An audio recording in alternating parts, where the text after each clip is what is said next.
Post office GDS ग्रामीण डाकसेवक भरती 2025 महाराष्ट्रातर्फे post office GDS ग्रामीण डाकसेवकची दुसरी जी लिस्ट आहे हे यासाठी थोडाफार आता टाइम लागणार आहे। तर ते कोणत्या तारखेला पोस्ट ऑफिस जीडीएस ग्रामीण डाकसेवकची दुसरी लिस्ट येणार आहे तर याबद्दल सुद्धा माहिती मी तुम्हाला सांगणार आहे।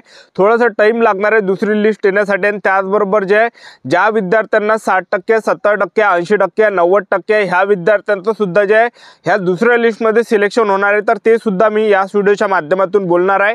आणि पोस्ट ऑफिस जीडीएस ग्रामीण डाकसेवकची दुसरी जी लिस्ट आहे हे कोणत्या तारखेपर्यंत या ठिकाणी येणार आहे तर याबद्दल सुद्धा बोलणार आहे। कारण की जेव्हा पहिली लिस्ट या ठिकाणी आली होती तर त्याच्या अगोदर सुद्धा मी तुम्हाला सांगितलं होतं की पहिली जी लिस्ट आहे पोस्ट ऑफिस जीडीएस ग्रामीण डाकसेवकची 23 मार्चला येणार आहे म्हणून, आणि 22 मार्चला जे विद्यार्थी मित्रांनो ते लिस्ट आली होती तर आपला जो अंदाज हा जवळपास जे लागतो एक लक्षात ठेवा, ठीक आहे।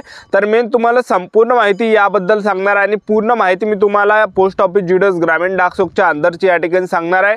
तर आजचा व्हिडिओ खूप महत्त्वाचा होणार आहे, व्हिडिओ शेवटपर्यंत बघा आणि व्हिडिओला आताच लाईक करा। नमस्कार विद्यार्थी मित्रांनो, माझी नोकरी कॉर्नर यूट्यूब चॅनलवर मी गोपाल वानखडे तुमचं सर्वांचं सहर्ष स्वागत करतो। तर मित्रांनो, व्हिडिओचा थंबनेल बघून तुमच्या लक्षात आलं असेल की आपला व्हिडिओ कोणत्या टॉपिकवर होणार आहे। व्हिडिओ सुरू करण्याच्या आधी आपल्या यूट्यूब चॅनलला सबस्क्राइब करा जेणेकरून प्रत्येक भरतीचे अपडेट तुमच्यापर्यंत सर्वात आधी पोहोचेल।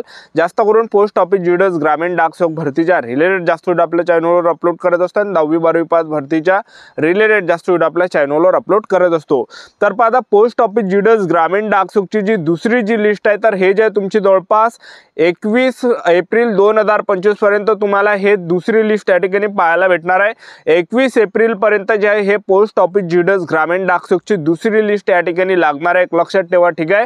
तर थोडाफार या ठिकाणी टाइम लागणार आहे कारण की पहा विद्यार्थी मित्रांनो त्यांचं जे आता दुसरं डॉक्युमेंट व्हेरिफिकेशन या ठिकाणी 7 एप्रिलला झालेला आहे आणि थोडाफार टाइम त्या ठिकाणी घेते रिझल्ट लागासाठी, ठीक आहे।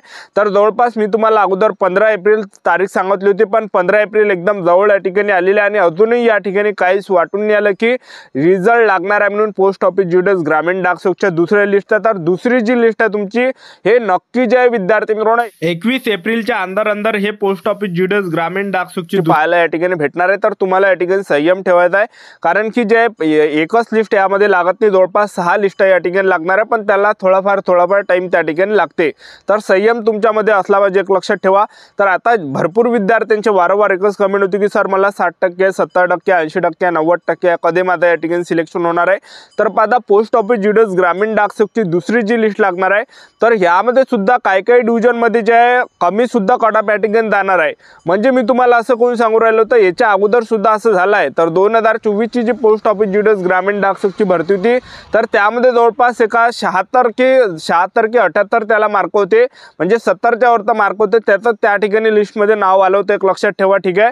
म्हणजे सांगायचं एवढंच तुम्हाला की ज्या ठिकाणी कमी अर्ज आले असेल, ज्या ठिकाणी खऱ्या अर्थाने मुलांनी त्या ठिकाणी फॉर्म भरला नसेल, एखादं डिव्हिजन असेल, ठीक आहे। तर जसं एखादं गोवा डिव्हिजन मी तुम्हाला उदाहरण देतो, एखादं गोवा डिव्हिजन आहे आणि त्या ठिकाणी मुलांनी फॉर्मच भरले नाही एखाद्या ठिकाणी, समजा एखाद्या गावामध्ये, तर नक्की त्या ठिकाणी कट ऑफ कमी जातो। तर असे काही डिव्हिजन आहे ज्या ठिकाणी कमी अर्ज आले असेल तर त्या ठिकाणी जे विद्यार्थी मित्रांनो कट ऑफ या ठिकाणी कमी जाणार आहे। म्हणजे ज्यांना 70%, 80%, 90% असे सुद्धा काही विद्यार्थ्यांचं त्या ठिकाणी सिलेक्शन होणार आहे। मी तुम्हाला सर्व डिव्हिजनची गोष्ट सांगत नाही पण काही डिव्हिजन असे आहे, ठीक आहे।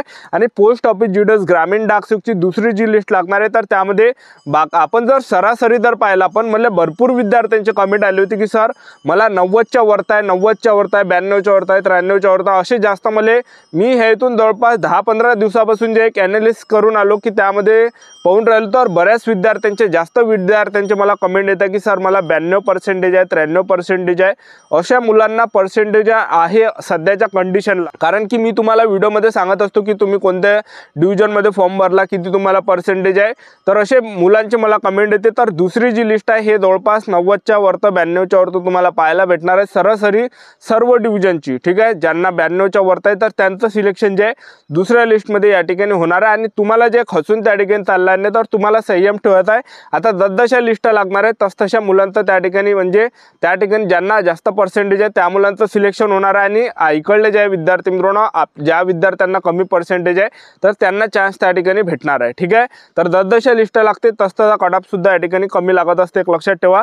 आणि पहिली जी पोस्ट ऑफिस जीडीएस ग्रामीण डाकसेवकची जी लिस्ट लागली आहे तर ह्यामध्ये ज्या विद्यार्थ्यांना जवळपास 60% होते, 50% होते, अशा विद्यार्थ्यांचं सिलेक्शन झालं। त्यांनी काय केलं, ज्या विद्यार्थ्यांना 50% होते, 60% होते टक्के होते, तर त्या विद्यार्थ्यांनी काय केलं, फॉर्म भरायच्या वेळेस 100 पैकी 100 फॉर्म भरताना टाकून दिलं, तर त्या मुलांचं त्या ठिकाणी सिलेक्शन झालं आणि त्या विद्यार्थ्यांना बाहेर त्या ठिकाणी डॉक्युमेंट व्हेरिफिकेशनमधून केलं आहे. ठीक आहे. आणि ज्या विद्यार्थ्यांनी खऱ्या अर्थाने इमानदारीने अभ्यास केला होता, ज्यांना इमानदारीचे 60%, इमानदारीचे 70%, इमानदारीचे 80%, इमानदारीचे 90%, इमानदारीचे 93-94%, तर अशा विद्यार्थ्यांचं पहिल्या लिस्टमध्ये सिलेक्शन त्या ठिकाणी झालं नाही. तर एवढं जे डाक विभागमध्ये ज्या पहिल्या लिस्टमध्ये ज्या या ठिकाणी घोर झाला, एक लक्षात ठेवा. ठीक आहे.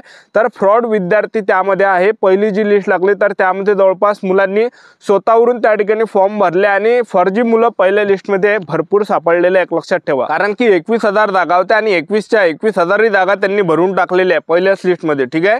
आणि एवढ्या जर जागा भरल्या तर दुसरी लिस्ट लागली नसते, एक लक्षात ठेवा. तर मुले डॉक्युमेंट व्हेरिफिकेशनला त्या ठिकाणी जात नाही आहे. तर यामध्ये जे मुलांनी स्वतःवरून 95%, 96%, 100% असे पहिल्या लिस्टमध्ये टाकलेले आहे, ज्यामुळे जे खऱ्या अर्थाने इमानदारीनं ज्या मुलांना पर्सेंट होते चांगले होते त्या मुलांचं सिलेक्शन झालं नाही. आणि त्याचबरोबर काही जे कोरोना काळातले विद्यार्थी आहे, कोरोना काळातले ज्या विद्यार्थ्यांनी पेपर दिले त्यांना 95% पडले, 95च्या वर, तर त्या विद्यार्थ्यांनी पहिल्या लिस्टमध्ये जे कब्जा या ठिकाणी केलेला आहे, पहिल्या लिस्टमध्ये त्या विद्यार्थ्यांचं कोरोना आल्या विद्यार्थ्यांचं सिलेक्शन झालं आहे. जे कोरोनामध्ये पास झाले होते, कॉप्या करून पोरं पास झाले होते कोरोनामध्ये, त्या विद्यार्थ्यांचं पहिल्या लिस्टमध्ये सिलेक्शन झालं आहे. जे खऱ्या अर्थाने इमानदारीने ज्या पोरांनी अभ्यास केला होता त्या विद्यार्थ्यांचं पहिल्या लिस्टमध्ये सिलेक्शन झालं नाही आहे. ठीक आहे. तर आता जसजशा लिस्टा लागणार आहे तसतसा कडाप या ठिकाणी कमी जाणार आहे, एक लक्षात ठेवा. तर तुम्हाला या ठिकाणी संयम ठेवायचा, कारण की पोस्ट ऑफिस ज्युडिस ग्रामीण डाकसेवकची दुसरी लिस्ट येणार आहे आणि जसजशा लिस्टा लागणार आहे तसतसा कडाप कमी जाणार आहे. दुसऱ्या लिस्टपेक्षा तिसऱ्या लिस्टचा कडाप कमी जाणार आहे आणि तिसऱ्या लिस्टपेक्षा कडाप थोडाफार कमी चौथ्या लिस्टचा तुम्हाला पाहायला भेटणार आहे. चौथ्या लिस्टपेक्षा कडाप 5व्या लिस्टचा कडाप पाहायला भेटणार आहे आणि 5व्या लिस्टपेक्षा सुद्धा कडाप कमी या ठिकाणी तुम्हाला 6व्या लिस्टमध्ये पाहायला भेटणार आहे. म्हणजे सांगायचं एवढं की जसजशा लिस्टा या ठिकाणी लागणार आहे तसतसा या ठिकाणी कडाप कमी जाणं सुरू होणार आहे. काय एवढं जे विद्यार्थी मित्रांनो, आपल्याला जे आपल्या नशिबाच्या भरोश्यावर ठेवायचं, एक लक्षात ठेवा. आपलं जर किस्मत असेल तर नक्की त्या ठिकाणी सिलेक्शन होणार आहे. आणि असंच काही जे आहे याच्या अगोदर झालेलं आहे, भरपूर वेळा असं झाला आहे की कमी पर्सेंटेजवाल्यांचं सिलेक्शन झालं आहे पोस्ट ऑफिस ज्युडिस ग्रामीण डाकसेवकमध्ये. तर 2022ला पोस्ट ऑफिस ज्युडिस ग्रामीण डाकसेवकची भरती आली होती आणि शेवटली लिस्ट होती गोवा डिव्हिजनचा जो कडाप गेला होता, तर तुम्ही स्क्रीनवर बघू शकता या ठिकाणी. तर ओबीसी कॅटेगरीचा 50वर कडाप गेला होता, 50%वर. युआर कॅटेगरीचा 65%वर कडाप लागला होता, युआर कॅटेगरीचा 65%वर लागला होता, युआर कॅटेगरीचा 64%वर कडाप लागला होता, युआर कॅटेगरीचा 62%वर कडाप लागला होता, युआर कॅटेगरीचा 60%वर कडाप लागला होता, ओबीसी कॅटेगरीचा 60%वर कडाप लागला होता आणि एसटी कॅटेगरीचा 43%वर कडाप त्या ठिकाणी लागलेला होता. म्हणजे खूप कमी त्या ठिकाणी कडाप लागले होता. म्हणजे कधी जे कडाप या ठिकाणी कमी सुद्धा लागतो, एक लक्षात ठेवा. याच्या अगोदर लागलेला आहे आणि यापुढे सुद्धा या ठिकाणी लागणार आहे. तर पहा, पोस्ट ऑफिस ज्युडिस ग्रामीण डाकसेवकची ड्युटी आहे एकदम शाही आणि सरकारी नोकरी आहे, सेंट्रल गव्हर्नमेंट जॉब आहे. तर चांगले जे विद्यार्थी मित्रांनो यामध्ये सिलेक्शन होण्यास जास्त चान्स आहे, कारण की बाकीच्या भरतीमध्ये जर पाहिला पण पेपर आपल्याला द्यावं लागते, त्याचबरोबर त्यामध्ये इंटरव्ह्यू झालं, त्याचबरोबर ग्राउंड झालं, मेडिकल झालं, हे सर्व चयन प्रक्रिया झाल्यानंतर सिलेक्शन होते. पण पोस्ट ऑफिस ज्युडिस ग्रामीण डाकसेवक म्हणजे तसं नाही, फक्त फॉर्म भरून ठेवावं लागते आणि आपल्याला संयम ठेवावं लागते लिस्टा लागेपर्यंत. आणि एक वेळचं सिलेक्शन आपलं झालं तर 12,000 ते 29,000 पर्यंत पगार भेटते, 10,000 ते 24,000 पर्यंत पगार भेटते. आणि समाजामध्ये म्हणा किंवा इतर ठिकाणी जे आहे मान सन्मान जे आपल्याला ह्या नोकरीमध्ये भेटते, कारण की सरकारी नोकरी आहे. ठीक आहे. सरकारी नोकरी म्हटल्यावर ना कुठं सुद्धा आपलं जे विद्यार्थी मित्रांनो मान सन्मान त्या ठिकाणी दिला जाते, एक लक्षात ठेवा. आणि खूप डिमांड आहे या भरतीला. ठीक आहे. सिलेक्शन झालं तर खूप आपल्याला मान मर्यादा ज्या ठिकाणी गेली त्या ठिकाणी दिल्या जाते. ठीक आहे. आणि सर्वात कमी जो कडाप कोणकोणती डिव्हिजनचा जाणार आहे, तर पहा, चंद्रपूर डिव्हिजनचा कडाप कमी जाणार आहे, रायगड झालं, रत्नागिरी झालं, पालघर झालं, गोवा डिव्हिजन झालं.